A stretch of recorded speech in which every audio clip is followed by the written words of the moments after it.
زندگی گزار دی.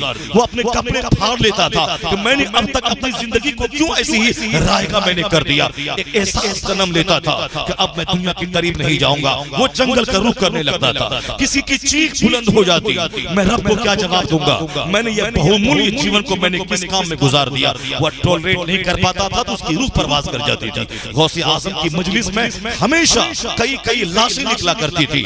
لوگ اپنے غریبان پھاڑ کے جنگل کی طرف چلے جاتے تھے. ہم اس محفل کو ہم نہیں دیکھیں, اس کے بارے میں سن رہے ہیں. غوث اعظم کیا بولتے تھے, غوث اعظم کے خطاب میں کیسی جان تھی کہ مردہ دلوں میں جان پڑ جاتی تھی, لوگ متقی بن جاتے تھے. آخر وہ کون سا خطاب تھا؟ غوث اعظم کی محفل میں کیسی جنتی محفل, جو شریک ہو جائے جنتی, جو مدرسے میں بیٹھ جائے جنتی, جو غوث اعظم کے مدرسے کے سامنے سے گزر جائے جنتی. ہم نے وہ مدرسہ دیکھا نہیں, ہم نے وہ محفل دیکھی نہیں, مگر آج غوث اعظم کی ملفوظات ہمارے سامنے موجود ہے. غوث اعظم کے خطبات کا مجموعہ موجود ہے. جب بھی دل میں خیال ہو کہ خطاب غوث اعظم کا کیسا ہوتا تھا, تو خطبات کا مجموعہ آپ پڑھ لیں, ان کے ملفوظات کو آپ پڑھ لیں, ان کے مکتوبات کو آپ پڑھ لیں. ایسا لگے گا کہ آپ غوث اعظم کی محفل میں موجود ہیں. غوث اعظم آپ سے خطاب کر رہے ہیں. آپ نے محبوب الہی کی محفل میں آپ نے شرکت نہیں کی, محبوب الہی کی ملفوظات موجود ہیں. آپ اس ملفوظات کو آپ پڑھیں, ایسا لگے گا آپ ان کی محفل میں آپ موجود ہیں. سرکار اعلیٰ حضرت کو آپ نے نہیں دیکھا, بس اعلیٰ حضرت کے ملفوظات آپ موجود ہیں. اس ملفوظات کو آپ پڑھیں کہ کیسے لوگ سوال کر رہے ہیں, کیسے اعلیٰ حضرت جواب دے رہے ہیں. ایسا لگے گا جیسے اعلیٰ حضرت کی محفل میں آپ بیٹھے ہیں, وہاں سوال اور جواب کا سلسلہ جاری ہے. اعلیٰ حضرت اپنے زبان فیض ترجمان سے نصیحتوں کی موتی لوٹا رہے ہیں, اور ہمارے سینے میں وہ حکمت کا موتی ایک ایک جگہ تہ بتہ جا کے جمتا چلا جا رہا ہے. اگر بزرگوں کی صحبت کی لذتیں اٹھانی ہو, ان کے مکتوبات کو پڑھیے. اور اس زمانے میں اگر آپ کو کسی چلتی پھرتی خانقاہ کا منہ دیکھنا ہو, وہ خانقاہ جہاں نہ غیبت ہو, جہاں نہ جھوٹ ہو, جہاں نہ حسد ہو, جہاں نہ جلن ہو, جہاں صرف جنتی باتیں سننے کو ملے, جہاں کان میں صدائے تکبیر آئے, جہاں زبان پہ سبحان اللہ کے ورد ہو, جہاں آنکھیں نیک اور صالح لوگوں کو دیکھا کریں, جہاں نورانی بارش ہو, جب یہ خیال دل میں آئے, کہاں ہے وہ چلتی پھرتی خانقاہ جہاں کے کوئی گناہ کا گزر نہ ہو, صرف نیکیاں ہی نیکیاں ہو. آنکھ اٹھے تو عالم کو دیکھیں, زبان کھولے تو سبحان اللہ کہیں, کان کھولے تو اللہ کا ذکر سنیں, اور محفل میں بیٹھے تو فرشتوں کے ساتھ بیٹھے. اس زمانے میں ایسی خانقاہ بہت کم ملے گی جہاں کے نیکیوں کا ماحول ہو. خانقاہوں میں حسد ہے, خانقاہوں میں گھمنڈ ہے, خانقاہوں میں دوسروں کو نیچا دکھانے کا ناپاک جذبہ ہے, خانقاہوں میں احساس برتری ہے کہ ہم سے بڑا کوئی نہیں, ہم سے بڑا کوئی نہیں. خانقاہوں میں ڈنگے ہیں, خانقاہوں میں صرف ملفوظات مکتوبات کی جگہ صرف دعا تعویذ ہے, صرف وہاں صرف تعویذ اور تعویذ اور کنڈا کا کاروبار ہے.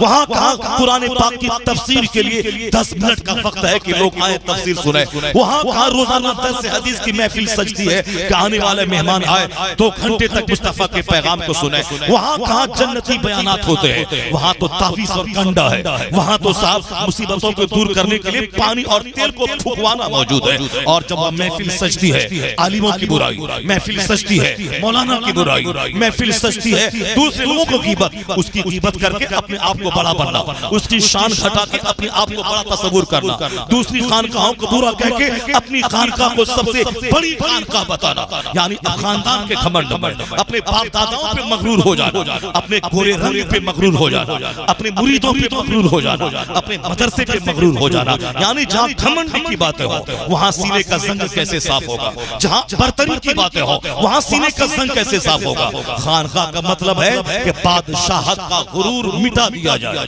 وہ خانقاہ بہار تھی جس خانقاہ میں مظفر بلخی بلخ کا بادشاہ آتا تھا, اسے وہاں باتھ روم کی صفائی کے لیے رکھ دیا گیا, اسے وہاں باورچی خانے میں لنگر کا کھانا بنانے کے لیے رکھ دیا گیا. وہ بادشاہ آیا ہی تھا اس لیے تاکہ بادشاہت کا سارا غرور مٹ جائے, میرے سینے کا زنگ صاف ہو جائے, میں معرفت کے نور کو سینے میں محسوس کروں. اسی کو حاصل کرنے کے لیے بلخ کا بادشاہ آیا ہے. مخدوم بہاری نے اسے خدمت کرنے کے لیے رکھ دیا.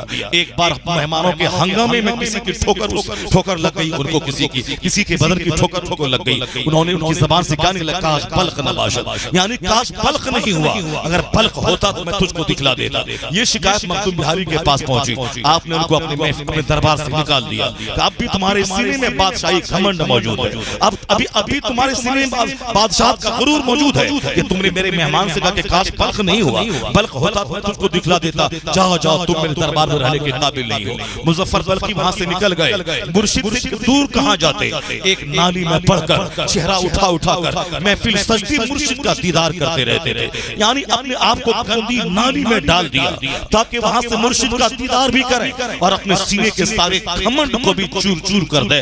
جو کبھی سونے کا تاج پہننے والا تھا وہ اپنے آپ کو گندی نالی میں ڈال دیا۔ پھر کیا ہوگا؟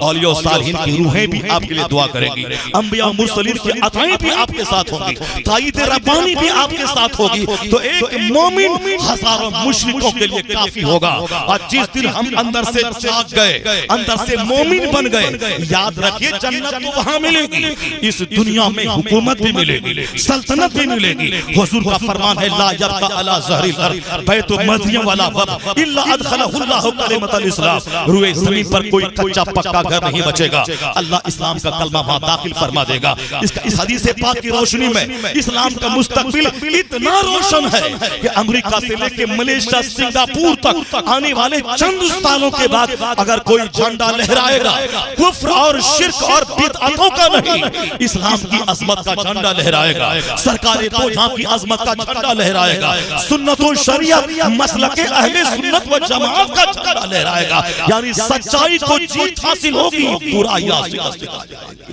اگر کی محمد سے وفا تو تو ہم تیرے ہیں، یہ جہاں چیز ہے کہ اللہ و قلم تیرے ہے۔ سرکار کی آمد کا مہینہ آیا ہے، نعت پاک بھی سنیے، جلوس بھی نکالیے، اپنے گھروں کو بھی سجائیے، مگر اتنا جان لیجیے جلوس نکالنا، لنگر بانٹنا، جلوس نکالنا، لنگر بانٹنا، کھچڑا کھانا، کھچڑا کھلانا، شربت پلانا، کروڑوں کی تعداد میں گاڑی لے کے سڑکوں پہ آ جانا، یہ سب نفل عبادت ہے۔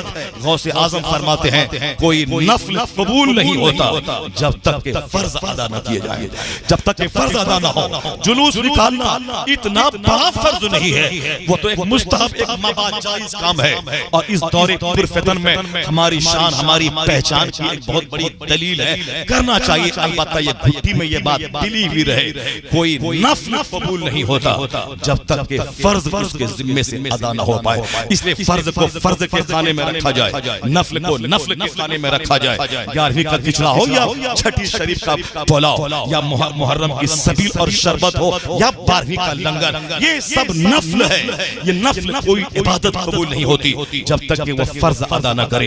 اعلیٰ حضرت نے لکھا ہے کسی آدمی کے ذمے 5 روپے زکوٰۃ کی فرض ہو، وہ 5 کروڑ کی مسجد تعمیر کر دے، وہ نفل نیکی ہے، نفل معلق رہتا ہے جب تک کہ فرض کی زکوٰۃ فرض زکوٰۃ کی رقم ادا نہ کیے جائے۔ کوئی 1 لاکھ آدمی کو افطار کروا دے، یہ نفل عبادت ہے۔ اگر کوئی افطار نہیں کرواتا ہے تو قیامت میں پوچھا نہیں جائے گا کہ تم نے افطار کیوں نہیں کروایا۔ یہ نفل نیکی بہت بڑا ثواب ہے، لیکن یہ نفل ہے، یہ نفل لٹکا ہوا رہے گا جب تک کہ اپنا فرض روزہ نہ ادا کرے۔ 50 آدمی کو عمرہ کے لیے بھیجے، یہ نفل ہے۔ اپنا جو فرض حج ہے وہ ادا کرنا یہ فرض ہے، اور کوئی نفل قبول نہیں ہوتا جب تک کہ فرض ادا نہ کرے۔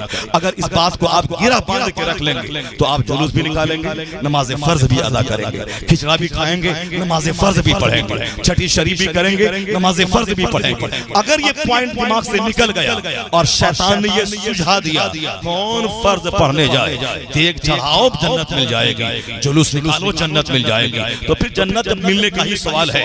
اللہ کے فضل سے جنت مل جائے گی، 99 قاتل کو بھی جنت مل جاتی ہے، اللہ چاہے گا تو جنت دے دے گا۔ لیکن اگر اللہ پکڑتا ہے تو نہیں سنی بخاری کی وہ حدیث، ہما یعذبان، یعنی یہ دونوں عذاب دیے جا رہے ہیں قبر میں، وما یعذبان لکبیر، بڑے گناہ کی وجہ سے عذاب نہیں ہو رہا ہے۔ ایک وہ ہے جو پیشاب کی چھینٹ سے نہیں بچتا تھا، ایک وہ ہے جو چغل خوری کرتا تھا، یہ دونوں قبر میں عذاب دیے جا رہے ہیں۔ اللہ جب پکڑتا ہے وہ گھاس کا تنکا جو دوسرے کے چھپر سے نکال کے آپ بغیر اس کی اجازت کے آپ خلال کرتے ہیں، اس کی گرفت ہو جائے، اس کا جواب نہیں پڑ پائے گا۔ دوسروں کی فصل کے کھیت میں آپ جو جانور چرا چلاتے ہیں جو گاڑی لے کے چل کے ان کے پودے کو دبا دیے، اس کی پکڑ ہو گئی، بچ نہیں پائیں گے۔ یعنی جب اللہ چھوٹے چھوٹے گناہوں کی پکڑ کرے گا تو بندہ بچ نہیں پائے گا، اور اللہ جب رحم و کرم پہ آتا ہے یہ نادر کو معاف کر دیتا ہے۔ تو مومن خوف اور امید دونوں کے بیچ میں جیتا ہے، یعنی اس کو چھوٹے چھوٹے گناہوں سے بھی ڈر رہتا ہے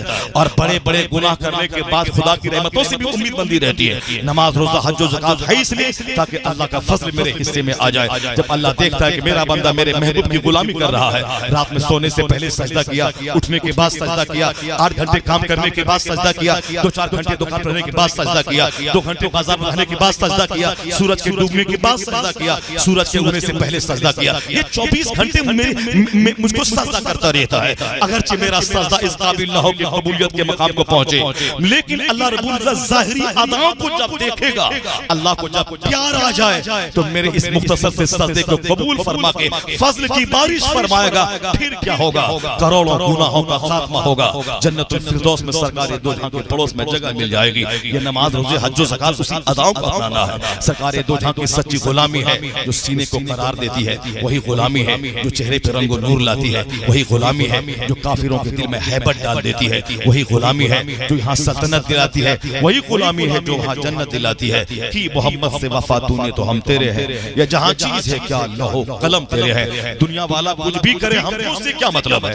ہم مومن ہیں، اعلی حضرت نے کہا انہیں جانا انہیں مانا، نہ رکھا غیر سے کام، للہ الحمد میں دنیا سے مسلمان گیا۔ ہمیں دنیا والوں سے کیا غرض؟ وہ کس کو پوچھتا ہے؟ بندر کو پوچھتا ہے، چچندر کو پوچھتا ہے، ہمیں اس سے کیا مطلب ہے؟ وہ کس کی غلامی کرتا ہے؟ وہ سنیما کے ہیرو کو اپنا گائیڈ مانتا ہے، ان کی طرح وہ جینس پہنتا ہے، ان کی طرح بال رکھتا ہے، ہم کو اس سے کیا مطلب؟ ہم مصطفیٰ کے غلام ہیں، ہمیں کرنی ہے شہنشاہ بطحا کی رضا جوئی، وہ اپنے ہو گئے تو رحمت پروردگار اپنی۔ اللہ تبارک و تعالی ہم سبوں کو سرکار کی آمد کے اس مقدس مہینے میں تمام گناہوں سے سچی توبہ کرنے کی توفیق عطا فرمائے۔ ذرا زور سے بولیے نا آمین۔ اللہ تعالی ہم سبوں کو تمام بڑے چھوٹے گناہوں سے بچنے کی توفیق عطا فرمائے۔ اللہ تعالی ہمارے سینوں کے گھمنڈ اور غرور کو توڑ کر ہمیں عاجزی، خاکساری، فروتنی سے کام لینے کی توفیق عطا فرمائے۔ اللہ تعالی اپنے محبوب کا سچا غلام بننے کی توفیق عطا فرمائے۔ اللہ پورے مسلمانوں کو دنیا میں عزت، عروج، ارتقاء اور سربلندی عطا فرمائے۔ اسلام دشمن طاقتوں کو اللہ نیست و نابود فرمائے۔ میرے ساتھ مل کر کے استغفار پڑھیے زور سے، استغفر اللہ ربی من کل ذنب و اتوب الیہ۔ خوب زور سے بولیے استغفر اللہ، استغفر اللہ، استغفر اللہ۔ ایک بار میرے ساتھ مل کے پڑھیے وہ کلمہ توحید کا ورد کیجئے، بولیے لا الہ الا اللہ، زور سے بولیے لا الہ الا اللہ۔ سینے کا گھمنڈ مٹائیے، بولیے لا الہ الا اللہ۔ سینے کا زنگ صاف کیجئے، بولیے لا الہ الا اللہ۔ کفر و شرک کی دھس کے سینے پہ چڑھ کے بولیے لا الہ الا اللہ۔ اپنے رب کی محبت میں بولیے لا الہ الا اللہ۔ اپنے سینے کے زنگ کو صاف کیجئے، بولیے زور سے لا الہ الا اللہ، لا الہ، زور سے بولو نا بھائی، لا الہ الا اللہ۔ کافروں سے نہ شرمانا ہے نہ ڈرنا ہے، اپنے رب کو راضی کرتے ہوئے خوب چیخ چلا کے کلمہ کا ورد کر کے سینے کا زنگ، سینے کی دھول، سینے کے گرد و غبار، سینے کے تمام غرور کو توڑ دینا ہے، خوب سینے کو چمکانا ہے اس ذکر سے۔ کون ذکر سے؟ لا الہ الا اللہ، لا الہ الا اللہ محمد رسول اللہ صلی اللہ تعالی علیہ وسلم۔ محسن انسانیت کانفرنس میں یہ مختصر سی نصیحتوں کا مختصر سا گلدستہ آپ تک پہنچا ہے، اسے قدر کی نگاہ سے دیکھیے گا۔ ابھی تقریر ہی نہیں ہو پائی، ابھی تقریر ہی نہیں ہو پائی، وہ جو آیت کریمہ کی تقریر میں نے